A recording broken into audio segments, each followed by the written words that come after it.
Okay, good afternoon, everyone. Today, again, we're meeting for the second time today, is January 26th, and we are very excited to welcome our former colleague and our new comptroller, Brooke Learman, with us today.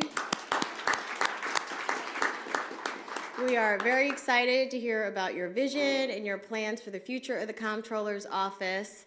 And without that, I will turn it over to you. Thank you. Madam Chair, members of the committee, it's such an honor to be here, not presenting a bill. It's great to see you all. Apologies to those members who have seen this presentation before, but I'm really excited to come today to talk with you just to lay out a little bit about the state of the agency, basically. So you can know a little bit about where we are, what we're thinking, what needs to happen. This is really just tip of the iceberg. There's a lot more to talk about, but I will try to keep it relatively brief.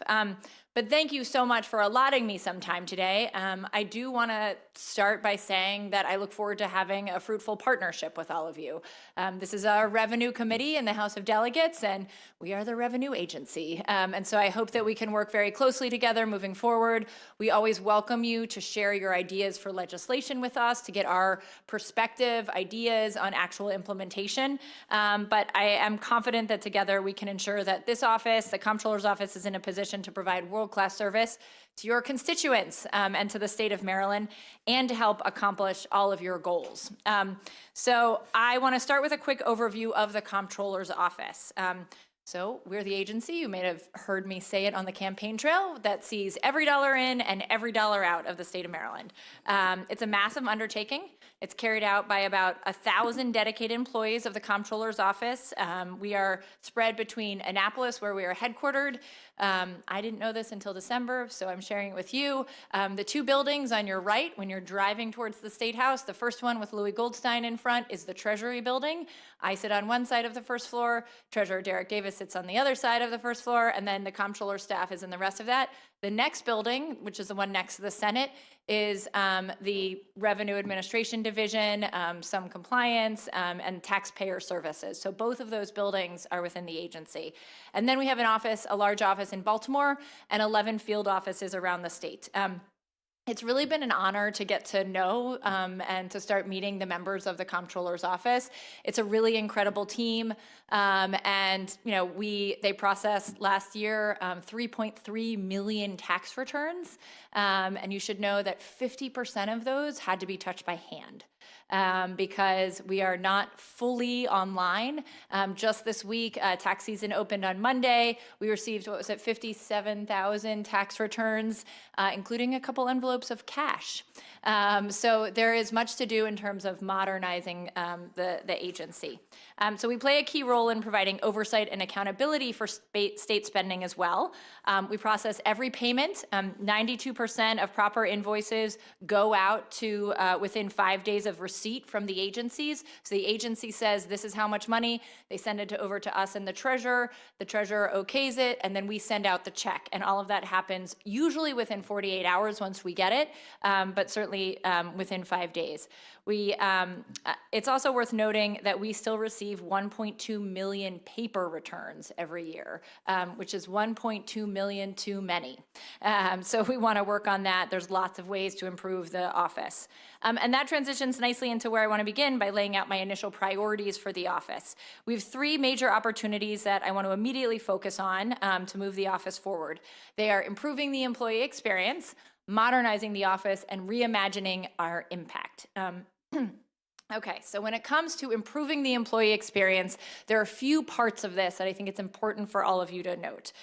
Compensation, training and support, and the physical environment, our actual offices. We're a customer service agency, and our goal is to provide world-class service to you and your constituents. And it's a really unique agency in that we are so customer-focused, right? We interact with members of the public much more than most state agencies, probably save the MVA, right? It's like us and the MVA, we're constantly dealing with members of the public. And so many of the positions require really specialized skills to make sure that, to ensure that they can take care of the needs that people have.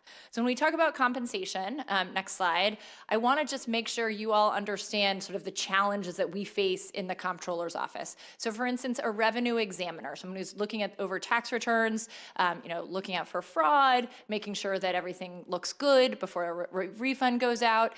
In our office, you can see that versus what some of the counties pay in the top of the chart here. You start pretty even to some of the other places, except for Washington County. Washington County is like really, it's impressive. But if you look, we're pretty even with some of the other counties. But then what happens is that we do not go up nearly as much as the other counties. And so we sometimes can recruit people, but we can't keep them. They leave after 1 or 2 years. When they've acquired some skills, they go work at a county, or now what's going to happen is they're going to go work at the IRS. Some are already going to the IRS, but because of federal legislation that was passed, the IRS is about to hire 85,000 new agents. Many of those will be in the DC, Maryland, Virginia region, and many of those will be the people that we train but can't keep.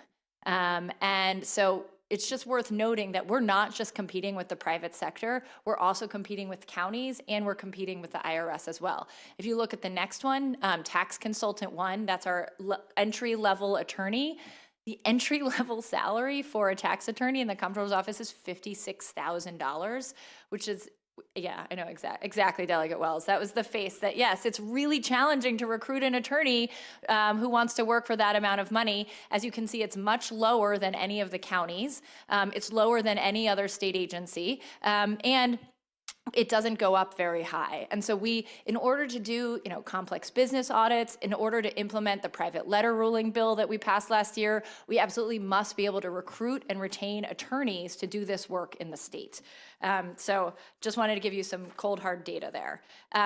So we also, the two other areas I want to mention are about training and support and the building. So training and support is one of the #1 things that employees are asking for. It comes up, management training, training in taxes, more training so that they can advance and continue to grow.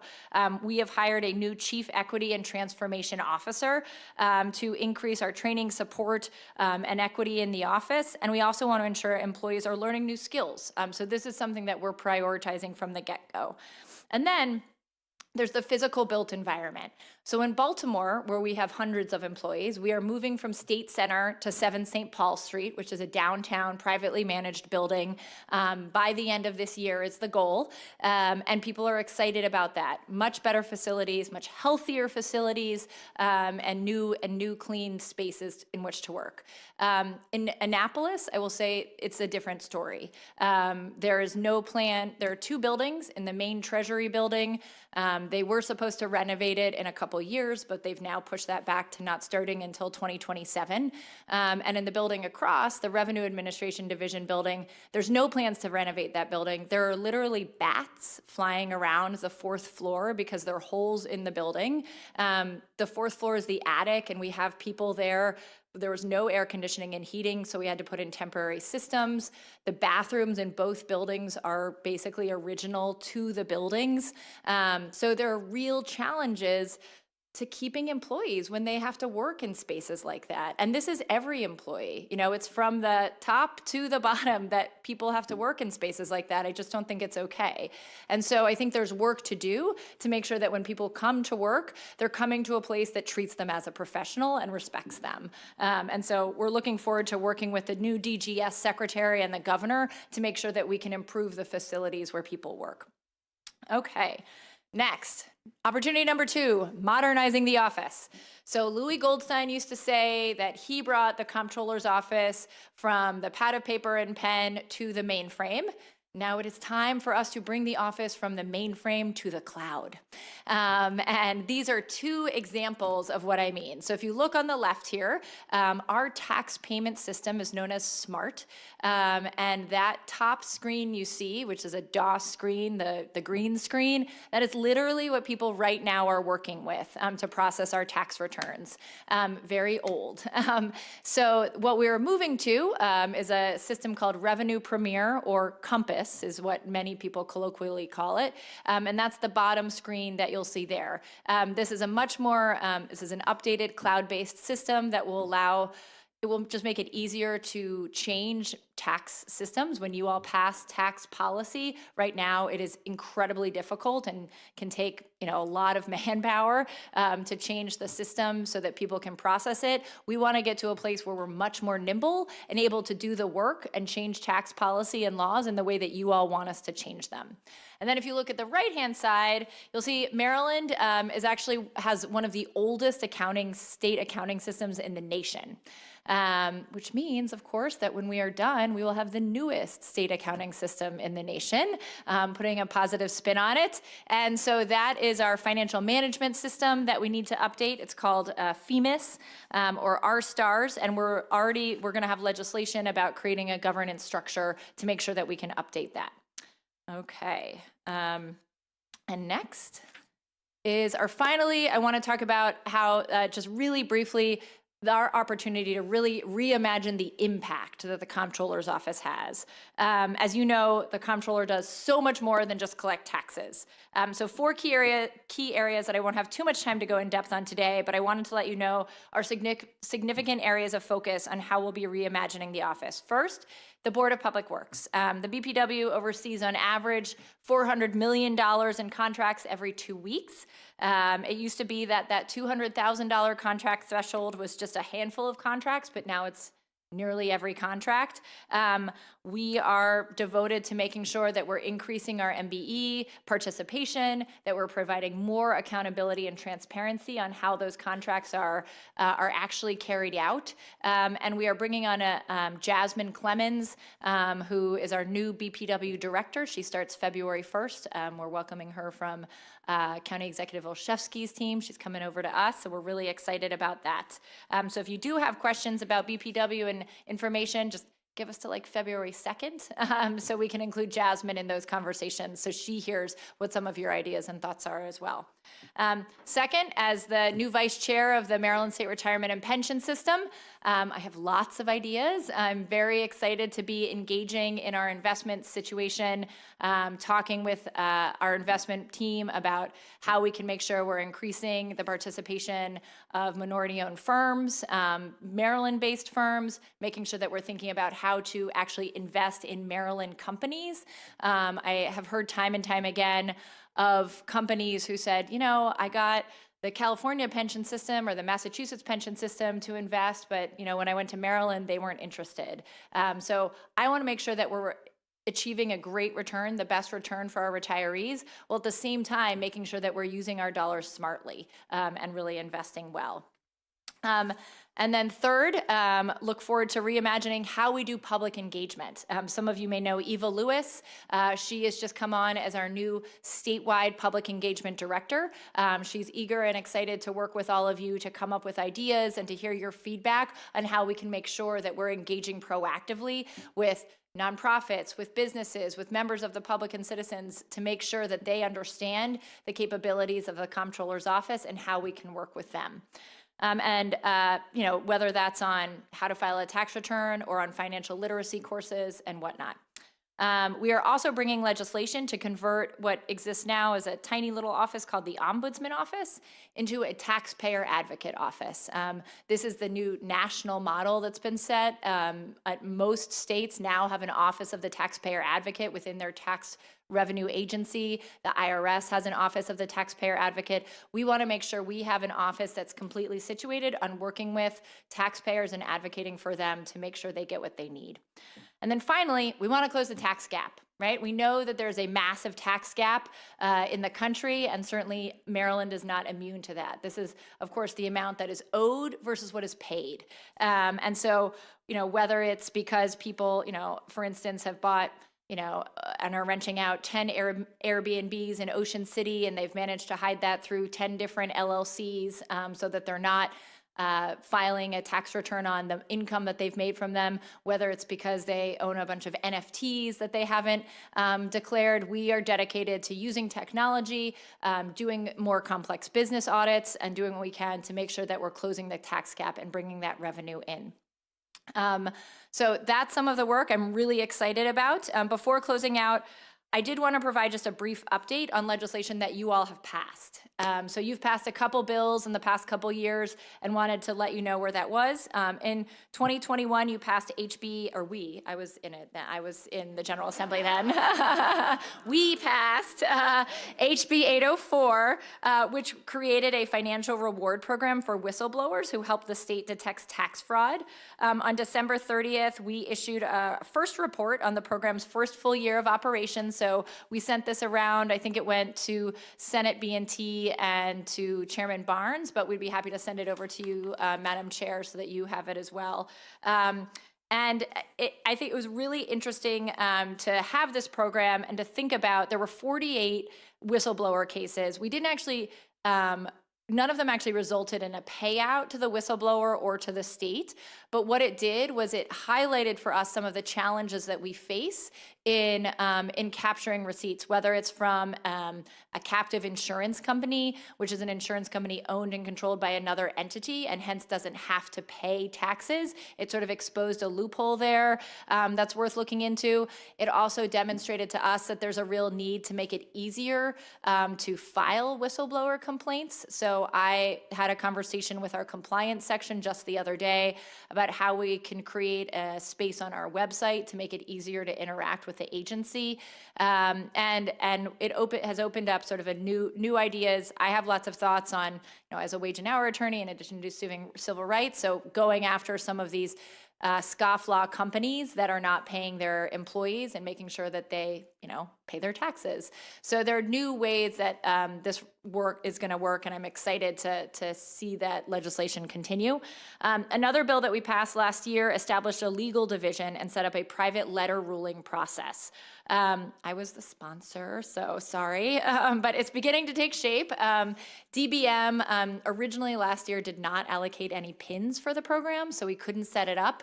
But we did do a request to Secretary Grady and Governor Moore, and there are now pins allocated for that legal division in the next fiscal year. We'll probably need to go back and ask for the salaries to be a little bit bumped up. I don't think we can bring in lawyers at $56,000 a year to do private letter rulings, because this is these are very complex rulings on business taxes usually, but we're really excited to get that up and running, and people are very eager. We have gotten many emails and inquiries about when this is going to start, and it will also, I believe, help towards closing the tax gap, because we will be telling people what they owe, and then they will need to pay it, and it will be obvious to us if they don't. So finally, I just want to introduce a couple members of my team. They're not all here today, but we have Rihanna Matthews-Brown, who's my new Chief of Staff. Very excited that she came on board. Andy Shoffley from, some of you I'm sure have met him before. He is now our Chief Deputy Comptroller. Dr. Valerie Sanders is going to be, we have sort of realigned the agency. We've basically changed the structure from having a bunch of deputy chiefs of staff without clear portfolios to having deputy comptrollers who oversee clear sections of the agency. And in that way, there'll be more accountability, and I think, and more transparency for all of you and the public. So Andy is overseeing the bulk of the tax collection, the agency. Dr. Valerie Sanders will be overseeing our public engagement and communication sections. Ben Siegel, who's here, will be helping to oversee policy, public works, and investment. Rachel Sessa, who's here, as our new Deputy Comptroller, overseeing much of the law and compliance, and that includes unclaimed property. And really excited to welcome Dr. Kay Bagas de Bruin as our Chief Equity and Transformation Officer. We have a few new people and the government affairs team as well. You all know Joe, who's overseeing government affairs. Justin Hayes is staying on. Eve Schumann is our new director of intergovernmental affairs, and really excited. Actually, Caroline Bauk, who you might know, she was with Eric in Eric Lukey's office last year, is helping as well. Jasmine Clemens is our new BPW director, and Adam Abadir is going to be our new communications deputy. So really excited about the team that we've put together, and excited to work and partner with all of you. Thank you so much for letting me be here. Thank you. We appreciate that, and thank you to your team for being here. We appreciate meeting new folks and seeing some old folks who've moved into different positions. Does anyone on the committee have any questions for our comptroller? Delegate Wells. Thank you, Madam Chair. It's a pleasure to see you, Madam Comptroller. Wrong committee. I know it's different, but now that I'm on this committee that does deal with revenue, I would love if you could talk a little bit more, and we heard a briefing today, but I'd love to hear more about ways that we can increase revenue, especially when we think about employers that are guilty of committing wage theft and misclassification, and we know that that has an impact also on taxes that are due to the state. So would love to hear some of your thoughts about what we can do to crack down on that, and also make sure that we're getting our due in terms of taxes and revenue. Yep, great question.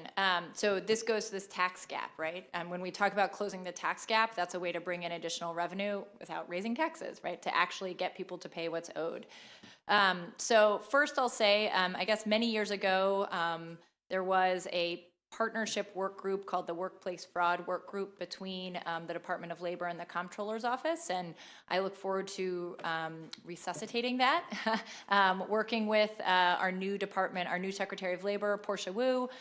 Really excited. Ben on our team actually used to work with Portia at the Department of Labor, so we're really excited to work with her and her team to find ways to frankly alert and work with the Comptroller's Office. So when there's a wage payment and collection law case filed to the Department of Labor, making sure that that's finding its way to the Comptroller's Office so that we can send out a field investigation team to audit them, frankly, and to make sure that they're paying. If a Fair Labor Standards Act case is filed in federal court, tracking that, sending out a field investigation team to go and to perform an audit on them. So I think really it's about systematizing, finding that information and making sure that it gets to our field enforcement team so that they can then go out and start the auditing process. But it is a huge priority of mine, and we've already had several conversations with our compliance director and our legal director about it. So thanks for asking, and really excited to work with Secretary Wu and her team to make sure that we can stand that up and have ongoing conversations about it. So thank you. Vice Chair. Thank you, Madam Chair, and congratulations again, Thanks. Madam Comptroller.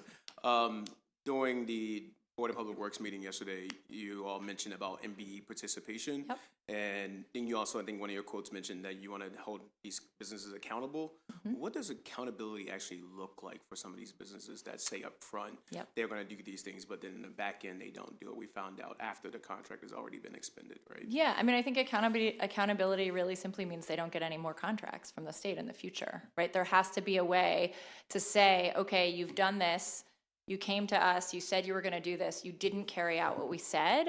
And so if you're a procurement officer working at an agency, that contractor needs to be on a list somewhere that says they didn't fulfill this requirement. And so either they are now banned for a certain amount of time, or if they're the only one that can do something, or there's some extenuating circumstance, then it means that the agency has to, I would think, and I look forward to working with procurement officers on this, they would have to sort of walk through each step with them and make sure that they're following what they were going to do, what they said they were going to do. I also think, look, if they are saying that they are meeting these MBE goals, and then they are doing a contract modification, it's my opinion that they have to come back to the Board of Public Works for that and get a signature before getting paid.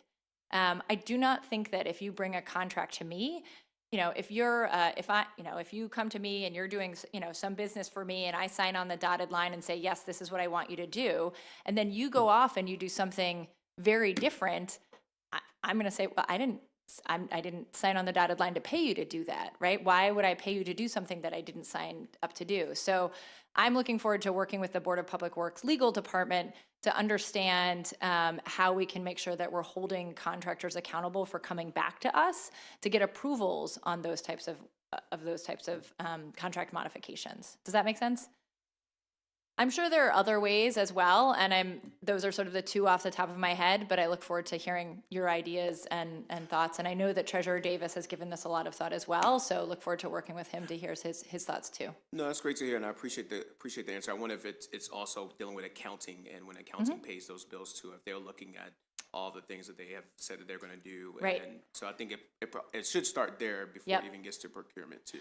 Yeah, no, that's true. And I think it's good that you bring that up. I think one of the challenges right now that I struggle with is we don't have a way to dashboard. Like you can't follow along like, oh, this is where that contract is, and click on a link and bring up the bill to see how it was paid.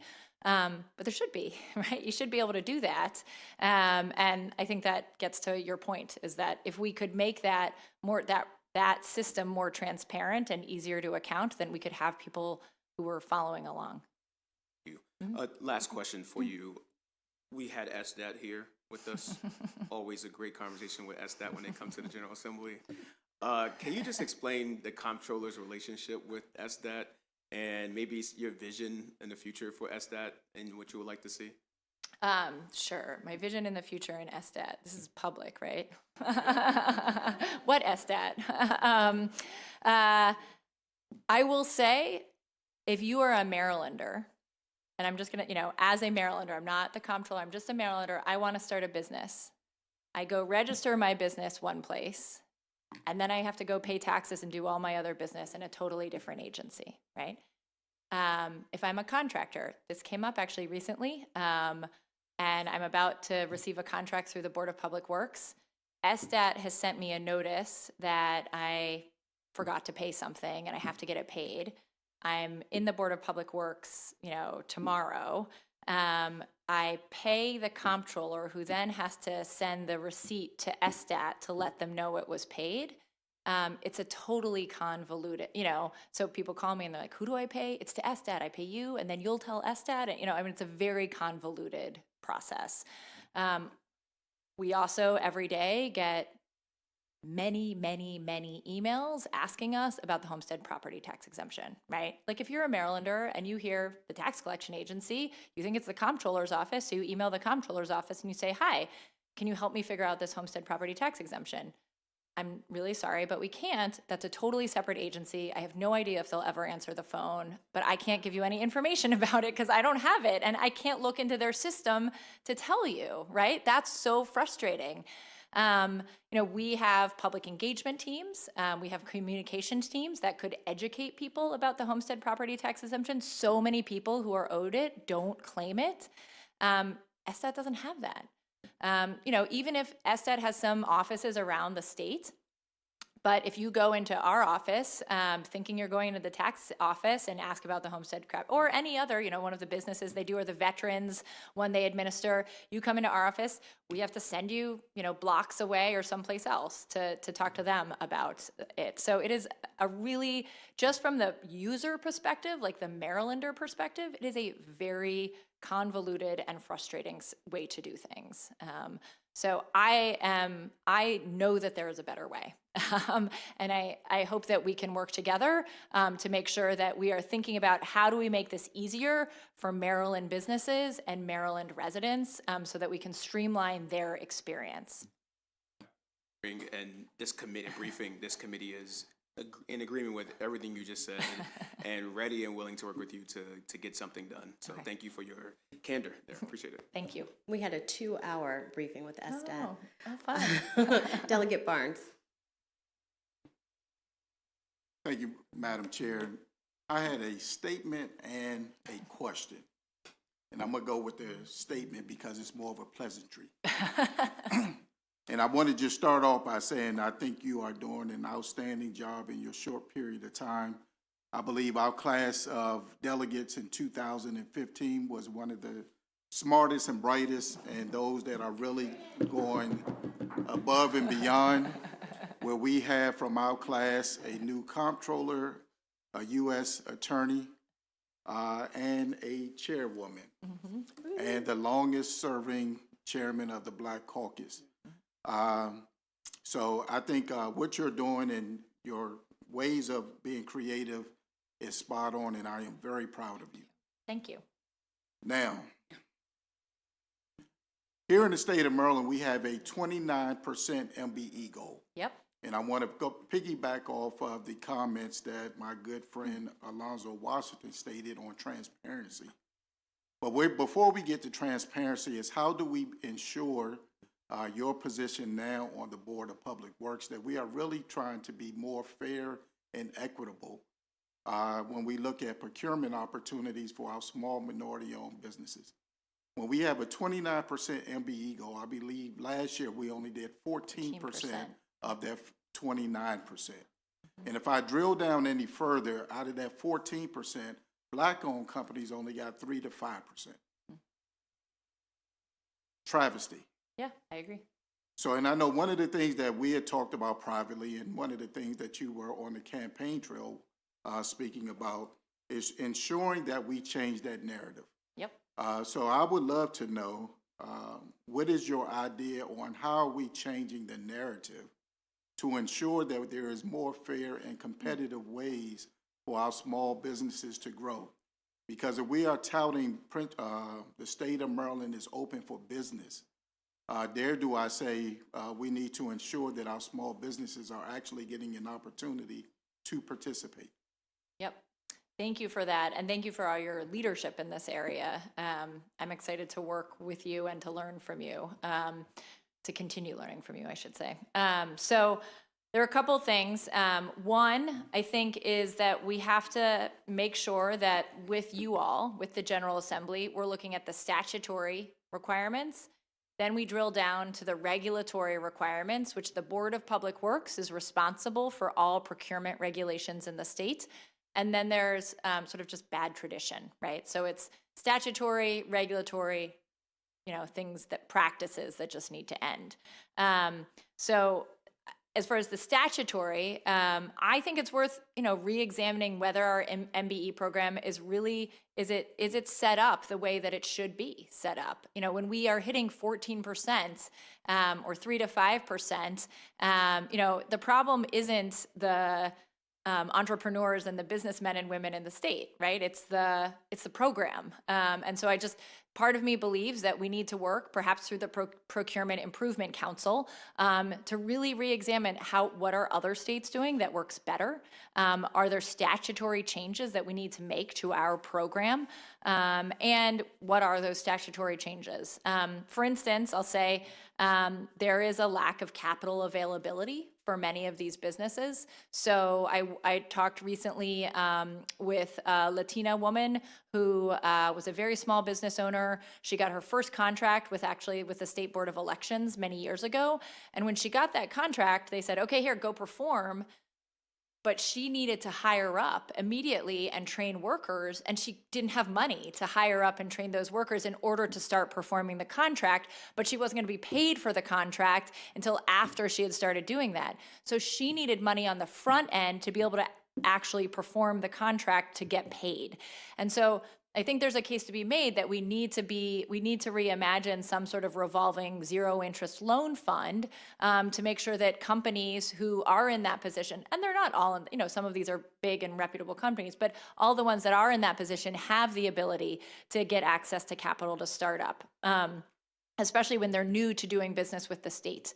I think there are a number of other recommendations that I expect to come out from my transition team in the transition report on our section on procurement, which is being led by Eben Smith, Veronica Kuhl, Bob DeShiel, Ash Shetty, some really great people in procurement to help give solid recommendations on things that we can do. The second is the regulatory piece, right? Actually digging in to work on the regulations that our procurement officers follow. And I've already reached out to Manny, who's the BPW director for the governor, and to Joanna, who's the BPW director for Treasurer Davis, to let them know, but we will be setting up meetings with all of the agency procurement officers around the state. So I'm going to meet with every procurement, and Jasmine, we're going to go meet with every procurement officer that each agency has to understand like how they fulfill their regulatory dictates and on the MBE program. It's going to be about MBEs and the work that they're doing. And then finally, I think it's when they're bringing contracts to us at the Board of Public Works, it's Treasurer Davis, it's Governor Moore, and me saying, we're not going to approve these. Like you could have, we see this list right here in front of us, and we see that these were highly rated. This was an MBE. You didn't choose them, and there was no reason not to. I will say yesterday there was a contract. It wasn't an MBE, but it's something that I'm following up on.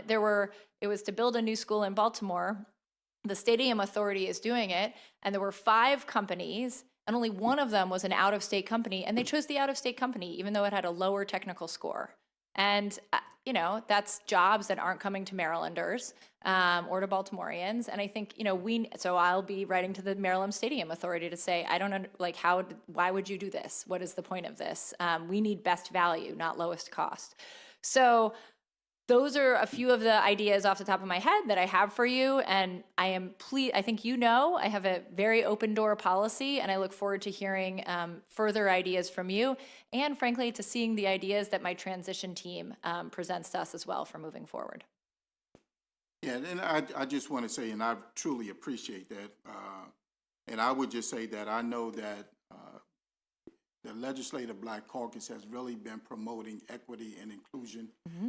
It was the Black Caucus who stopped a $180 million contract last year. Yep. That was going to an outside vendor from the state of Maryland. So I would ask that you keep in touch or stay closely attached to the Black Caucus as they have their ear to the pulse. But I just think that when we start looking at things holistically, when we start talking about diversifying our tax base, when we start talking about the employee experience, then I think that we have to do a better job of creating those ecosystems of opportunities within our small businesses, which only helps our communities throughout the state of Maryland. I totally agree. Thank you so much. Yeah, thank you. Delegate Wilkins, then Delegate Wu. Thank you so much, Madam Chair, and thank you, Madam Comptroller. Madam Comptroller and I were joking earlier. This is my 3rd time hearing her briefing, but I've enjoyed it. I've enjoyed it every single time and learned something new every single time. So thank you again. We're really proud of how much you hit the ground running. I wanted to talk a little bit about and make a request regarding a first-time homebuyer tax account, savings account that this committee helped pass several years ago. It was part of the Speaker's Black Agenda, and it was sponsored by Senator Brooks when he was in the House. I think that it's a really great program, and I did get some data from the previous comptroller about usage, but I just wanted to ask your office while you're here to help with the marketing around it. It's an interesting program because it's housed under the comptroller, but I think a lot of people who are looking for help with first-time home buyer, they would go to housing, DHCD, to look for what are the options that are available. Yep. So having some type of partnership with DHCD where you all are jointly working on it, marketing it. I have asked DHCD. I guess it was the previous administration, so I need to follow up. I have asked them to put it on their website and advertise it more because I think most people would go to their department and their website versus the comptroller. So I just wanted to bring that to your attention, and that has been a priority for this committee, and we love to just see that amplified more. Yeah, absolutely. No, thank you for bringing that to my attention. It's a great bill. I remember that bill.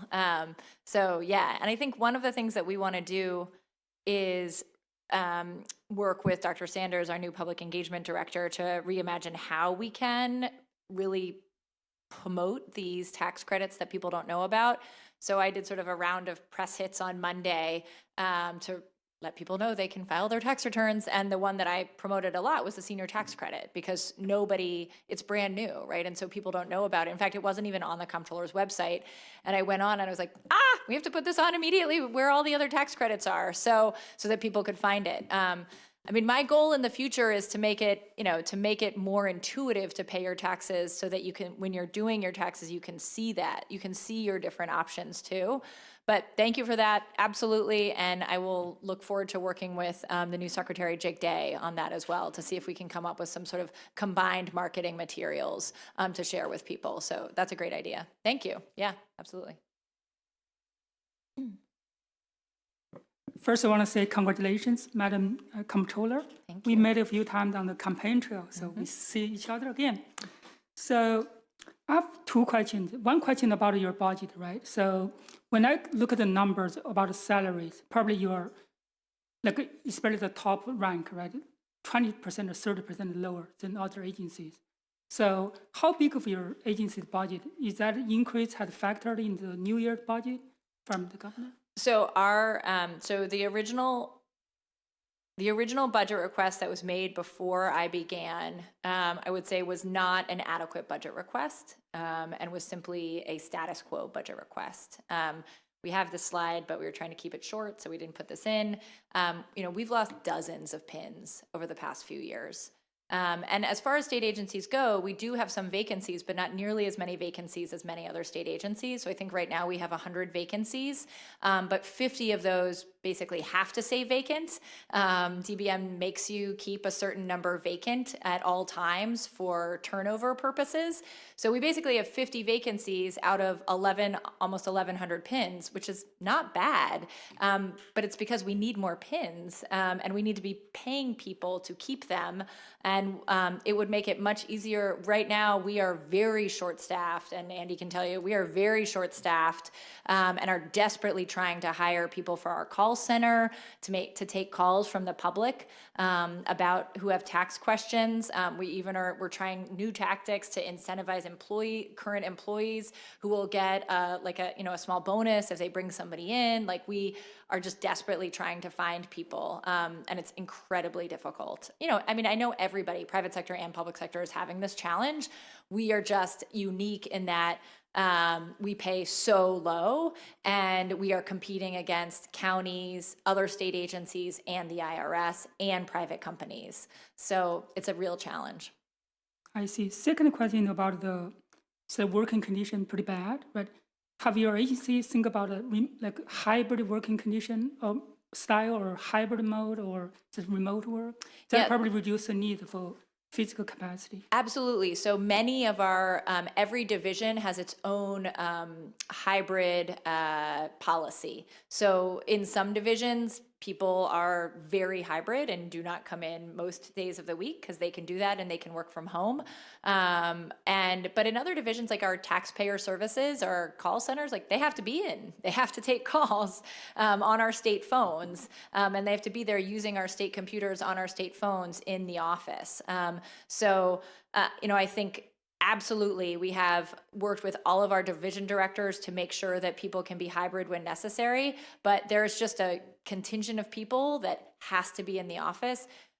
Also, you should also know, like, we operate the Annapolis Data Center, which is a mainframe system. So people have to be physically in the office working on the mainframe and working with the data centers as well. So there's just there's more work that needs to be done in the office than perhaps in some other agencies. I see. Thank you.